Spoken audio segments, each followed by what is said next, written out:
Hey guys, for today's video, I'm gonna be teaching you how to remove text in CapCut.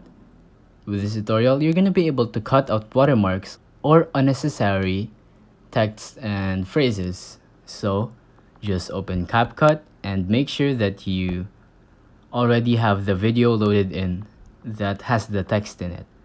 So, for example, you have an annoying text right here in the corner or a watermark anywhere here. All you have to do is basically just resize it. And there you go. As you can see, it's already gone just like that. And if it's at this corner right here, just scroll up and it's gone. And if it's in both of these corners, just go here and resize it even more, and now they're gone. It's very simple. If you think this video was helpful, please consider liking, subscribing, and hitting the notification bell. If you have any questions, feel free to comment down below.